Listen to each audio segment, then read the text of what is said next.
السلام عليكم شباب، عاملين ايه؟ النهارده ان شاء الله هنبدأ في كورس الالكتريستي فيزيكس، او بمعنى صح اللي هي فيزيكس 102، اللي هو الكود بتاعك انترناشونال. الالكتريستي بقى بتتكلم عليه. قبل ما ابدأ في الالكتريستي فيزيكس، اول حاجه أنا عندك ان الكهربيه من اهم الفروع في الفيزيكس، او اهم الفروع في اي ساينس عموما. تمام. الالكتريستي مهمه جدا، لولا الكهرباء تمام في حاجات كتير جدا كانت اتلغت، ما كانتش هتبقى موجوده لحد دلوقتي. الالكتريستي فعليا غيرت الكون كله، والالكتريستي رابطه ما بين كل العلوم اللي موجوده. تمام تمام. الكورس بقى بتاعنا بيتكلم على ايه، او الالكتريستي عموما الساينس نفسه بيتكلم على ايه؟ بيتكلم على التشارج والبروبرتي، الشحنات والخواص بتاعتها عامله ازاي. تاني حاجة الالكترو ستاتيك فورس، القوة الكهرو ستاتيك، اللي هو تبع كولوم بلو. بعد كده عندك الالكتريك فيلد، طالما جبت سيرة الالكتريك فيلد او المجال الكهربي هيبقى عندك الماجنتيك فيلد. تمام، اللي هو المجال المغناطيسي، ودايما الكهرباء والمغناطيس هما الاتنين مرتبطين مع بعض. بعد كده هتدخل بقى على نظرية جاوس وتطبيقاته اللي هو الابليكيشن بتاعته، والالكتريك بوتنشال. بعد كده بقى عندك الكتريك كيرنت وقانون اوم والدوائر الكهربية وكريشوف ودايرة الار سي. اهم قانونين عندك دايما كده تلاقي اللي هو كولوم وكريشوف واوم. التلاتة دول عندي مهمين جدا، ودول اللي قايم عليهم علم الكهرباء. نسمي الله. فاول حاجه عندي اللي هي الالكترو ستاتيك فورس. اول حاجه عايز اقولها لك، لان انت عندك يا سيدي ان الالكتريستي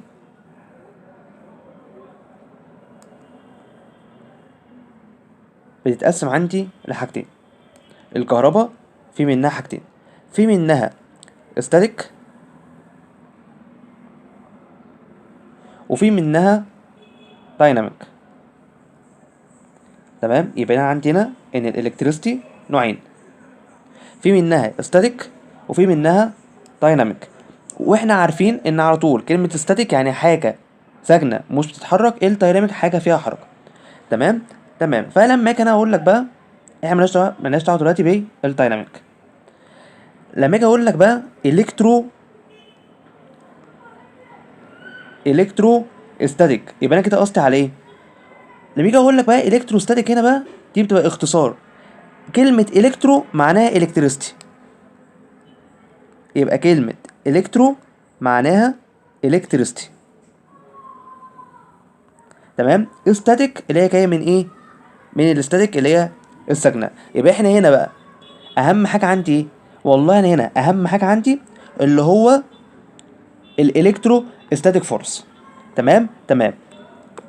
كل حاجه بقى هنا هنقولوها هناخدوها بطريقه عملي، هتشوف الحاجه دي اشكالها بتبقى عامله ازاي. ماشي، ودي اكتر حاجه بحبها في الفيزيكس، ان كل حاجه هتعملها انت قادر ان انت تبينها بالشكل الحقيقي. تمام تمام. الالكترو ستاتيك فورس اللي هي القوه الكهربيه الساكنه، بيقول له ان هي اللي تشارج ات ريست. يبقى اللي يحدد لي الكهرباء هنا هي كهرباء متحركه ولا كهرباء ساكنه، ماشي، هي حركه الشحنات. في الالكتروستاتيك الشحنه فيها بتبقى ريست، بتبقى ساكنه مش بتتحرك، مفيش حركه فيها ياما. ايه بقى خواصها؟ الالكتروستاتيك بقى هنا ليها 3 أو 4 خواص مهمين جدا، منهم 2 مهمين قوي قوي قوي. اول واحده فيهم الالكتروستاتيك فورس كان بي اتراكتيف، عكسها الالكتروستاتيك فورس كان بي ريبيرسيف. يعني ايه؟ بيقول لي يا سيدي اللي انت هنا في القوه الكهربيه الساكنه، الشحنات اللي فيها ممكن يحصل لها عمليه اتراكشن، يحصل لها عمليه تجاذب، وممكن يحصل لها عمليه تنافر. اتراكتيف، تجاذب، ريبيرسيف، تنافر. طب ده بقى بيحدده في ايه؟ ده بيحدده الشحنات بتاعتي.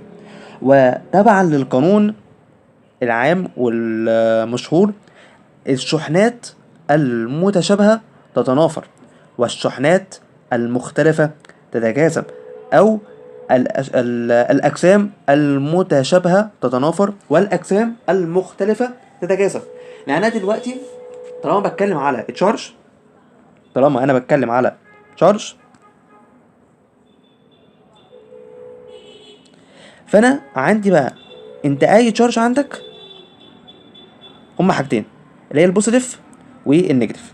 فقال لي يا سيدي لو انت عندك هنا شحنه بوزيتيف مع شحنه بوزيتيف يحصل لهم عمليه تنافر. طب لو نيجاتيف مع نيجاتيف برضه يحصل لهم عمليه تنافر.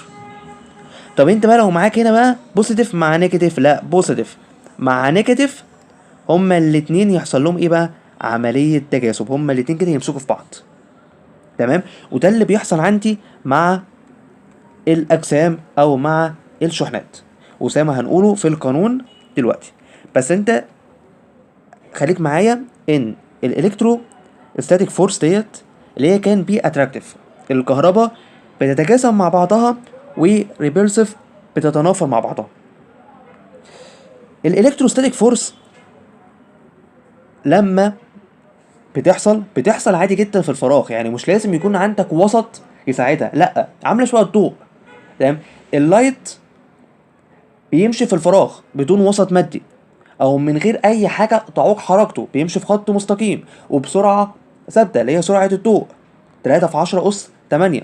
فعندك هنا برضو الالكتروستاتيك فورس لما بتمشي او لما بتحصل تبقى empty space، الفراغ عندها فاضي. بعد كده عندك بقى ان الكتروستاتيك فورس القوه الكهربيه الساكنه اقوى من الجرافيتي. يعني انت عندك ان الجرافيتي عموما، تمام، اللي هي اللي قام بيها نيوتن، الالكتروستاتيك فورس بقى هي اقوى منها. تمام تمام. بعد كده بقى هيحصل بقى الحكايه والعلاقه اللي حصلت ما بين نيوتن وما بين كولوم. ليه بقى؟ خلاص العلماء اكتشفوا ان الالكتروستاتيك فورس بتبقى اتراكتيف وبتبقى ريبيلسيف، ماشي، وبتحصل عادي جدا في الفراغ. واكتشفوا برضو ان الالكتروستاتيك فورس اقوى من الجرافيتي، مع ان الجرافيتي ديت يعني حاجه كوكب الارض قايم عليها، ولولا الجرافيتي احنا ما كناش هنبقوا ثابتين كده. فلقوا بعد كده بقى لما جه كولوم، وقبل كولوم جه عندي بقى نيوتن، قال لك ايه؟ قال لك والله لو انا عندي جسمين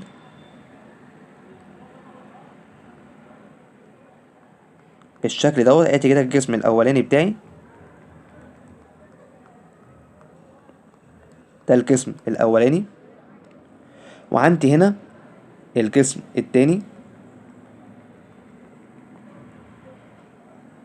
باختلاف الحجم بينهم او باختلاف الكتلة. قال لك ايه بقى؟ قال لك والله انا عندي هنا الجسم الاولاني، وهنفترض ان هو اسمه M1 ذا فيرست ماس، الكتلة الاولى، وعندي هنا M2. هيحصل ما بينهم هما الاتنين تجاذب، والتجاذب دوت هيحصل بفعل الجرافيتي. تمام. فقال لك بقى يا سيدي القوه اللي هتحصل ديت اللي هي قوه الجاذبيه، فانا عندي هنا ان الاف بتساوي ايه؟ بتساوي الجي اللي هو قوه الجاذبيه او الثابت بتاع الجاذبيه جرافيتي كونستانت، حاصل ضرب الكتلتين على ديت. خلاص احنا قلنا الاتنين دول حصل بفعل الجاذبيه على ايه بقى؟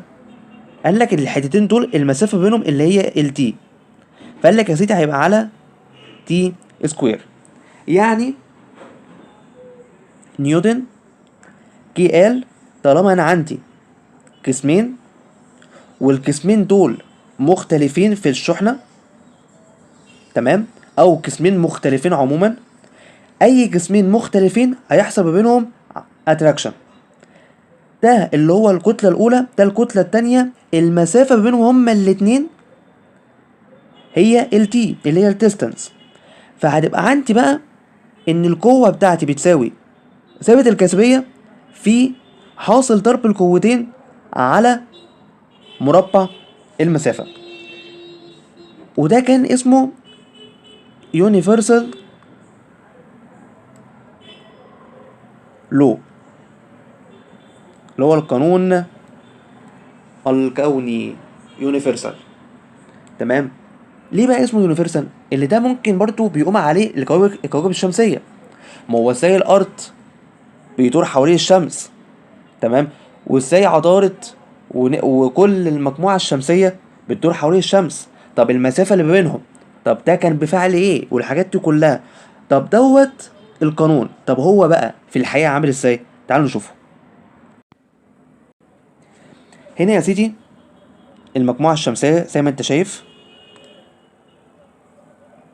عندك هنا اهو، ادي كده الشمس، وادي هنا كده الكواكب كلها، تمام، في المدارات بتاعتها المحددة، الارض وعطارد والمشتري والمريخ. تمام. تعالى كده ايه نمسك التلات كواكب دول. تمام، ان هو بيكونوا اقرب تلات كواكب عندي بالنسبة للارض. انت عندك هنا اهو عطارد، عندك هنا الزهرة، وعندك هنا الارض. حسب قانون نيوتن، ان انت عندك هنا عطارد، عندك هنا اهو عطارد، وادي هنا كده الشمس. بص اختلاف الحجم بين عطارد والشمس. طبعا اكبر كوكب او اكبر حاجة في المجموعة الشمسية هي الشمس. تمام. فقال لك بقى نيوتن بيقول ايه؟ طالما انا عندي جسمين مختلفين اهو، عطارد مختلف عن الشمس، ده بيطلع حاجة وده بيطلع حاجة. ده عندك طبعا هنا ان الشمس بتطلع اشعاع حراري كبير جدا بسبب احتراق الهيدروجين مع النيتروجين. ماشي. فانت عندك هنا عطارد حجمه عامل ازاي مع الشمس حجمها ازاي. فنيوتن بيقول لك ايه؟ طالما انا عندي هنا جسمين والجسمين دول مختلفين في الكتلة، تمام، هيحصل بينهم تجاذب. ماشي. فعطارد بيشد في الشمس والشمس بتشد عطارد، بس طبعا قوة الشمس هتبقى أكبر، تخلي عطارد قوته كأنها صفر معدومة بسبب طبعا اختلاف الكتلة. ولأنك كمان انت عندك إن الكتلة بتتناسب طرديا مع إيه؟ مع القوة. فالشمس هتشد عطارد ناحيتها أكتر، تمام، بفعل طبعا الجرافيتي. وعندك هنا عطارد بيدور حوالين الشمس في مدارات محددة بفعل الجاذبية. تمام. فدوت اكتر تطبيق يحصل ما بين ايه بقى، ما بين قانون نيوتن والاثبات العملي بتاعه. طبعا المسافة ديت هي دي التي، تمام، او بمعنى اصح الانفيرس ديستانس سكوير. طب تعالى هنا مع الارض. شايف الارض، خلينا كده احسن. شايف الارض هنا حجمها بالنسبه لعطارد عامل ازاي؟ فهتلاقي عطارد قريب للشمس اكتر لان هو حجمه قليل، كتلته قليله، فالشمس شداه ناحيتها اكتر. تمام. بص الارض حجمها بالنسبه للزهره، طب بص الزهره بالنسبه لعطارد. فكل دوت المدارات ديت المسافه دي كلها ليه بتزيد؟ المسافه دي بتزيد، تمام، في انكريزنج في المسافة بسبب ان الكتلة نفسها بتتغير، فبالتالي القوة بتتغير. تمام. تمام. تعال نرجع بقى للقانون وندخل على كولوم. نفس يا سيدي بقى اللي حصل دوت كولوم عمله. قال لك ايه؟ قال لك انا عندي هنا جسم وعندي هنا جسم تاني. قال لك بس والله الجسم دوت كان نيجاتيف بس الجسم دوت كان موجب. وطالما الجسمين دول مختلفين في الإشارة أو في الشحنة، هيحصل ما بينهم تكاثب أو ممكن يحصل ما بينهم تنافر. والمسافة ما بينهم هخليها هخليها نص القطر. وده هسميه quantity 1 وده هسميه quantity 2. تمام. طب ليه خليتها quantity مش كتلة؟ ما هي الشحنات بتتعمل أو بتتقاس بالكمية مش بالكتلة، الكتلة مع الحجم. تمام. هنا شحنات، فانا هنا طالما شحنات فانا بتعامل معاها مع ايه؟ ككميات. راح ايه كولوم والناس كده قاعدين قدامه كده وشايفينه مستغربين، الله مش دوت نفس الكلام ان نيوتن عمله؟ قال لهم لا استنوا عليا، ما انا هخليها برضو اف كي كوانتيتي 1 كوانتيتي 2 على ار سكوير. وهو ده يا سيدي القانون اللي اشتق من قانون نيوتن. هو قال لهم انتوا مستنيين مني اعمل ايه؟ ما اصل هي قاعده ثابته علميه. تمام. انا هنا هتعامل مع شحنات، بس نيوتن لما اتعامل مع ايه؟ اتعامل مع الجسيمات، اتعامل مع مواد. انا لا، انا بتعامل مع شحنه. ما هي الكهرباء لما طلعت وبقت موجوده وخلاص اكتشفوا حاجه اسمها علم كهرباء، ساعتها العلماء قدروا ان هم يتحكموا في شحنة التيار او في الشحنة الكهربية او في الشحنة السالبة، اللي هم قدروا يتحكموا في الالكترونيات. طالما هم مسكوا الالكترون وعرفوا ان الشحنة الكهربية دي اللي هو التيار الكهربي اللي هو عبارة عن فيت من الشحنة الكهربية، قدروا يوصلوا ليه. خلاص انا هنا بتعامل مع شحنات، فاي حد يجي ياخد اي قانون من نيوتن ملوش اي عيب عليه، لان انا مش باخد القانون وبعدل عليه كحاجه في القوسين، لا انا بتعامل مع شحنه. تمام. تمام. يبقى ده هو يا سيدي القانون لما اشتق من قانون نيوتن. يسقط بقى كولوم؟ لا، اثبت القانون وقال لك ايه بقى؟ قال لك انت عندك هنا ان الاف ايكوال كي كوانتيتي 1 كوانتيتي 2 all over r سكوير، ودوت اللي هو كولوم رو. الاف اللي هي الالكترو ستاتيك فورس، الكي دوت الثابت بتاع كولوم، كوانتيتي 1 اللي هي كمية الشحنة الكهربية الأولى، كيو 2 اللي هي الشحنة التانية أو كمية الشحنة التانية، وعندك ار سكوير اللي هي المسافة، والار هنا تبقى نص القطر. تمام. تمام. ايه هي بقى ستي بقى الكي؟ انت قلت دلوقتي ان الكي ديت عبارة عن ايه؟ عبارة عن رقم ثابت، فقال لك ان الكي بيتساوي 8.99 تايمز 10 باور 9. ماشي، فانت عندك ان الكي ماشي مقدار ثابت كونستانت بيساوي 8 علامة 99 في 10 أس 9 نيوتن متر سكوير بير كولوم سكوير. السي سكوير ديت اللي هو ايه؟ كولوم. تمام. تمام. طب كولوم دي جايه منين؟ كولوم دي جايه من الكوانتيتي. تمام. تمام. قال لك ده يا سيدي ان الام كي اس سيستم ان صم دوت. انت عندك ان في الفيزياء كجنرال فيزيكس علشان اقيس لازم يكون محتاج وحدات اللي هي اليونت، فانت عندك اليونت سيستم 3 انظمه. تمام. طب ايه هم بقى الانظمه ديت؟ تعالوا نشوفهم. بص يا سيدي، انت عارف ان انت عندك 3 وحدات اساسيه في الكميات الفيزيائيه. تمام. تمام. انت عندك النظام الفرنسي اللي هو الفرنش،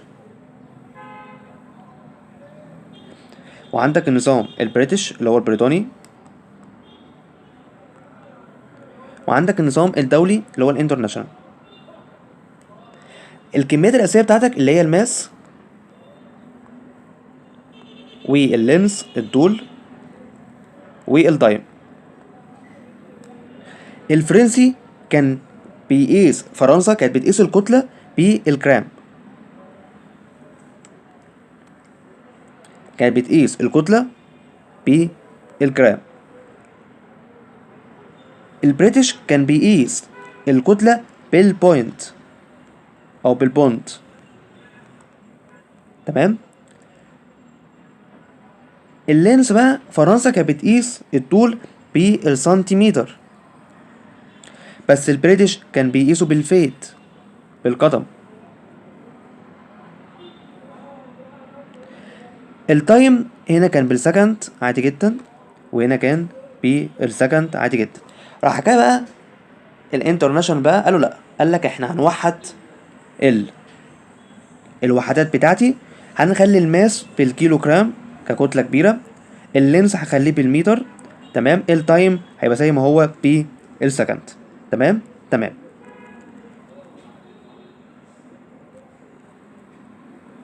فقال لك بقى يا سيدي انت هنا التمانية بقى علامة 99 في 10 أس 9، ده بالنظام الدولي. حلو بقى. تعالى بقى على الكي. الكي دي يا سيدي بتساوي ايه؟ ما انت قلت لي بتساوي 8 علامة 99 في 10 أس 9. ايوه. الرقم ده جه منين؟ قال لك ان الكي اصلا عبارة عن 1/4 باي، الرمز دوت اسمه إبسيون زيرو. يبقى الرمز دوت اسمه إبسيون زيرو.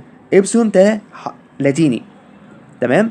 فقال لك بقى ان الكي كولوم بيقول ان الكي بتساوي 1/4 باي إبسيون زيرو، حيث ان الإبسيون زيرو بتساوي 8 علامة 8/5 في 10 أس -12. يعني ايه؟ قال لك يعني يا سيدي انت دلوقتي عندك ان الكي بتساوي ايه؟ بتساوي 1/4 باي إبسيون زيرو. تمام. يعني بتساوي ايه بقى؟ يعني بتساوي 1 على ادي كده الاربعه بتاعتك في الباي، طالما بتكلم على كميات عاديه تبقى 22/7، دخلت في الدوائر المثلثات تبقى 180. بس انا دلوقتي هشتغل على 22/7 عادي جدا، ده بشتغل جبر، بشتغل عادي. تمام. ادي كده 22/7. الابسيون زيرو هو مديلي رقمها اللي هي بتساوي 8 علامة 8/5 في 10 أس -12. خد القيمة دي كلها هتطلع معاك القيمة بتاعت الكي اللي هي 8 علامة 99/10 أس 9. تمام تمام.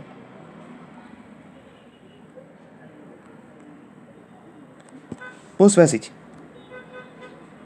كده خلصنا بقى الحكاية بتاعت ايه بقى؟ بتاعت كولوم وازاي هو جاب القانون بتاعه. كولوم بقى ما سكتش، او علماء الكهرباء ما سكتوش، هو قالوا لك كده كده انا عندي ان التشارج، الشحنة عندي عبارة عن ايه؟ والله انا الشحنة عندي عبارة عن شحنتين، بوزيتيف ونيجاتيف. البوزيتيف ديت اللي هي البروتون، على حسب الكلام اللي قاله راسرفورد في الاتوميك ستراكشر. وعندي هنا بقى النيجاتيف اللي هي ايه؟ اللي هي الالكترون.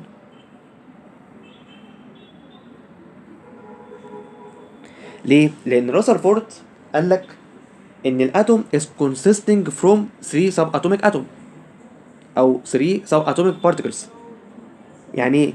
جه راسرفورد قال في 1909 ان اي اتوم في اي ماده بتتكون من 3 جزيئات لا سريه. التلات جزيئات اللا سريه دول اللي هم البروتون واللي هم الالكترون والنيترون. ماليش علاقه دلوقتي بالنيترون، الخلاف بتاعي كله في البروتون والالكترون. ليه بقى؟ ادي هنا كده النواه فيها البروتونات، وعندك هنا النيترون اللي هو بيكون اصلا ملوش شحنه، وادي هنا كده الانرجي ليفل، وادي هنا كده الالكترونات.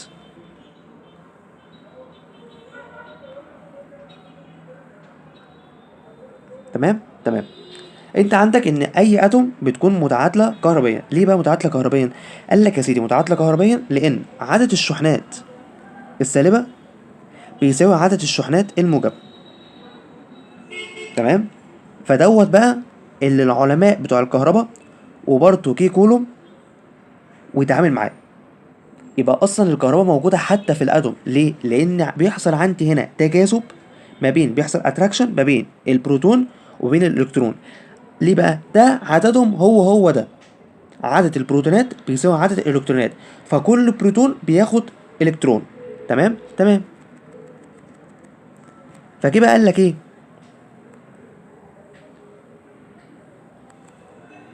قال لك ان الالكتريك تشارج، الشحنه الكهربيه، عباره عن الكترون تشارج وبروتون تشارج. الالكترون تشارج هياخد نيجاتيف ايه، بس البروتون تشارج هياخد ايه. تمام تمام. مش انا قلت لك ان عدد الالكترونات اصلا بيساوي عدد البروتونات؟ فانا بقى الالكتريك تشارج اللي هو الشحنه الكهربيه بتساوي 1/6 في 10 أس 19 كولوم. دوت عدد الشحنة الكهربية، سواء كانت إلكترونات سواء كانت بروتونات. أنت عايز العدد دوت إلكترون حط له سالب، عايزه بروتون حط له موجب، لأن كده كده أصلا أنا عندي إثبات وراسرفورد هو اللي قايله إن الاتوم متعادله كهربيه، علشان عدد الشحنات الموجبه بيساوي عدد الشحنات السالبه. طالما هو قال كده يبقى خلاص كي كولوم، واثبتها ان انا عندي الالكتريك تشارج يا جماعه عباره عن الكترونات وعباره عن بروتونات. انا عندي الشحنه الكهربيه عموما 1/6 في 10 اس 19. تمام كولوم، لان انا المكتشفه، فالوحده بتاعتي هتبقى باسمي. طب يا عم كولوم، الالكترونات بتساوي كام؟ هتساوي 1/6 في 10 أس 19. طب البروتونات يا جدعان ايوه، ما هي هتبقى هي بس اختلاف، كله اختلاف اشاره. تمام تمام. فعشان كده قال لك بقى ان الشحنه الكهربيه ولا بتتعمل ولا بتتدمر، هي زي ما هي. تمام تمام.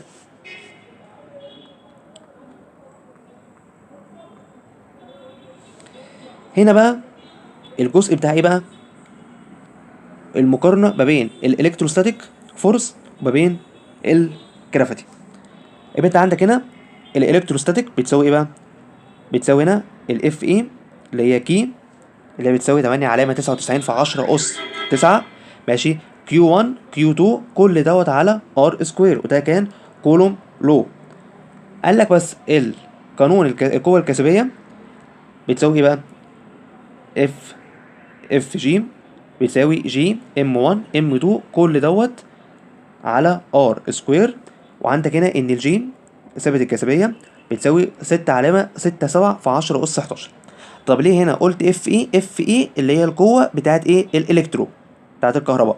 ال اف جي القوه بتاعت الجرافيتي. تمام. يبقى انت كده دلوقتي عندك ايه؟ دلوقتي عندك حاجتين مهمين جدا، عندك الاي اللي هي بتساوي 1 علامه 6 في 10 اس 19، وعندك الام اللي هي بتساوي 9 علامه 11 في 10 اس 31. ماشي. ده بتاع ايه بقى؟ ال2 الكترون. تمام. ال2 الكترون، يبقى ان ديت عباره عن ايه؟ عباره عن 2 الكترون. تمام. لما تاخد بقى النسبه بتاعتهم اللي هي الكي سكوير على الجي سكوير، هتلاحظ يا سيدي هيطلع لك رقم كبير جدا، 4 علامة 1/6 في 10 أس 42. تمام. يعني انت اصلا عندك الرقم ده رقم كبير، رقم مش سهل. يعني الرقم دوت كرقم كوني وكثابت كوني، لا ماشي، رقم كبير. انت اخدت النسبة بتاعت الالكترو فورس على الجرافيتي فورس. تمام. بس عشان ربعتهم باثبات رياضي طلع معاك الرقم دوت، فالرقم ده كبير جدا. تمام تمام. عايزين بقى نلعب لعبه في الايه، في القانون. انت عندك هنا ان الاف بتساوي كي كيو 1 كيو 2 ار سكوير. ماليش دعوه بالكي، كده كي دي ايه ثابت. العلاقات بقى الرياضيه، قال لك يا سيدي انت عندك هنا ان الاف هتتناسب طرديا مع كيو 1، وعندك ان الاف هتتناسب طرديا مع كيو 2، وعندك ان الاف هتتناسب طرديا مع، لا هتتناسب عكسيا مع ايه؟ مع الار، مع مربع الار. تمام. والله كل ما الشحنه الاولى، كميه الشحنه الاولى عندي زادت، كل ما القوه عندي هتزيد، وكل ما الكميه التانية عندي حصل لها عمليه زياده، القوه عندي هتزيد. طب الار، لا الار لو زادت، تمام، الاف عندي هتزيد. ازاي؟ تعال نشوف الكلام ده بالارقام. هنا بقى هنشوفوا الكلام دوت بالارقام. دلوقتي انا عندي هنا الفورس القوة بينهم هما الاتنين بتساوي 50 علامة 2 نيوتن، وعندك هنا الكوانتيتي 1 بتساوي 30 نانو كولوم، وعندك هنا الكوانتيتي 2 بتساوي 30 و5 من 10 نانو كولوم. الار هما الاتنين 40 و4 من 10 مليمتر. خلي بالك ان ال Q1 ازيد من ال Q2 ب4 ايه من 10. انا هعمل ايه دلوقتي بقى؟ هزود Q1. بص اهو، لما زودت ال Q1، لما زودت الكميه الاولى القوه عندي زادت اللي هي الفورس. طب زود تاني، بص الاول كانت عامله ازاي؟ كانت 6، الفورس كانت 6 علامه 2 9. تمام، بص دلوقتي بقت 6 علامه 7 4. تمام، الكميه عندي زادت. طب بص بقى لما اقلل، بص لما انا قليت برضو القوه عندي قلت. طب بص بقى في الكميه التانيه، انا دلوقتي بقى خلاص انا هنا ثبت الكميه ايه، الكميه الاولى. تعالى في الكميه التانيه هقلل الكميه التانيه. بص لما قللت الكميه التانيه القوه عندي قلت. طب تعالى انا هزود الكميه الاولى. بص زودت الكميه الاولى تعمل للاخر، بص الكميه عندي القوه عندي زادت. هنا لما انا قللت الكميه التانيه القوه عندي ايه، القوه عندي قلت. بص هزود تاني اهو، خليتها 30 زادت. طب زود تاني القوه عندي زادت. طب تعالى بقى ايه بقى، نقلل ال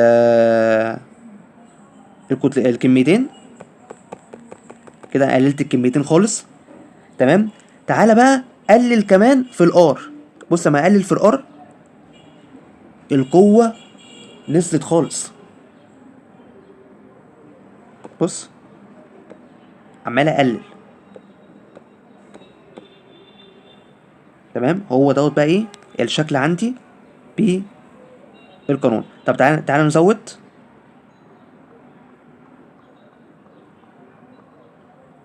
تمام، بص طبعا بص عمال ازود برضو القوه عندي ايه، عماله تزيد.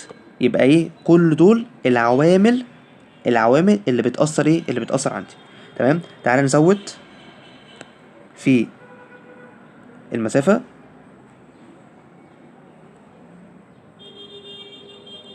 الكتله عماله تقل.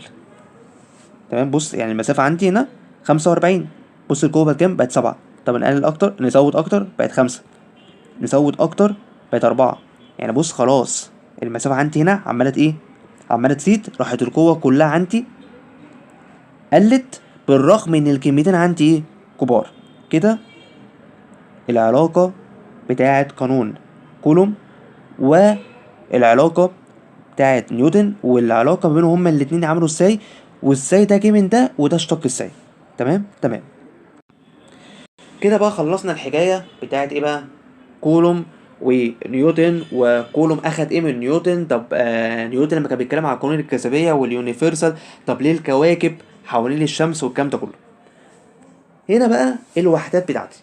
احنا قلنا انت عندك وحدتين اساسيين عندي اللي هما ايه، همشي بالكتله بالحجم الكبير وبالحجم الصغير.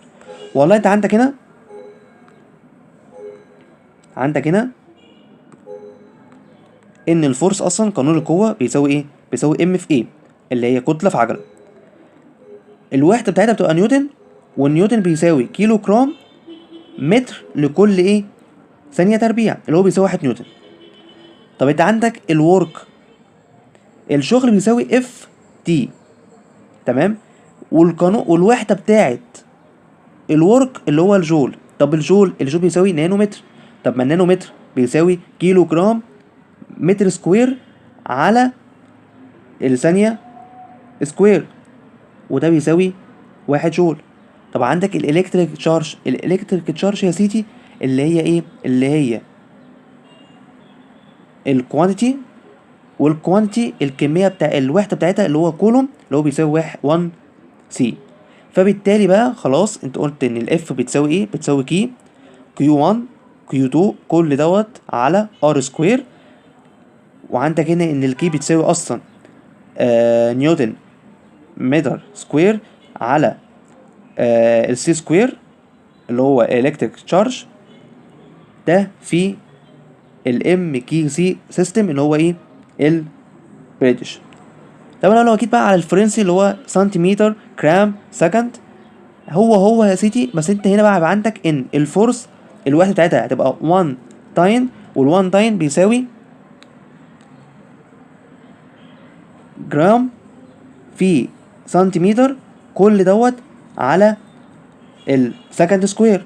طب لقينا بقى الورك، قال لي بقى يا سيدي الوحده الاصغر من الجول هي القرش، ال1 قرش بيساوي تاين سنتيمتر اللي هو بيساوي جرام سنتيمتر سكوير على السكند سكوير. تمام. طب هنا بقى التشارج، قال لي بقى يا سيدي بقى الكميه الكهربيه الوحده الصغيره بتاعتها اسمها الكتروستاتيك يونت، اي اس يو. يبقى كولوم الوحده الصغيره بتاعته، كولوم الوحده الصغيره بتاعته الكتروستاتيك يونت. وهنا بقى ساعتها تمام عندك بقى الاف ساعتها هتساوي ايه بقى؟ هتساوي كيو 1 كيو 2 على ار سكوير، مش هتحط الكي. تمام. ليه؟ لان الكي هنا بتساوي واحد. تمام. يعني انت اصلا عندك ان الكي بتساوي 8 علامة 99 في 10 أس 9. الكمية دي كلها بقى الوحدة دي كلها اللي هي نيوتن متر سكوير بير كولوم سكوير، كل ده بيساوي اللي هو الالكتروستاتيك يونت الوحدة الكهربية الساكنة. تمام. بيساوي واحد. فانا هنا بقى لو انا هتعامل مع، لو انا عايز احسب القوة بنظام الفرنسي مش هتحط الكي. تمام. طب ازاي بقى تحول؟ قال لي بقى عشان تحول، لو هتحول قوة يبقى الواحد نيوتن بيساوي 10 أس 5 تاين. لو انت عايز تحول الورك فال1 جول بيساوي 1 أو بيساوي 10 أس 7 إرش. لو انت عايز بقى تحول إلكتريك تشارج فال1 كولوم بتساوي 2 علامة 99 في 10 أس 9 إلكترو ستاتيك يونت. تمام. أهم حاجة عندي القانون ازاي هو دوت يا سيدي بقى المدخل بتاع الالكترو ستاتيك، وازاي القوة عندي اتعملت.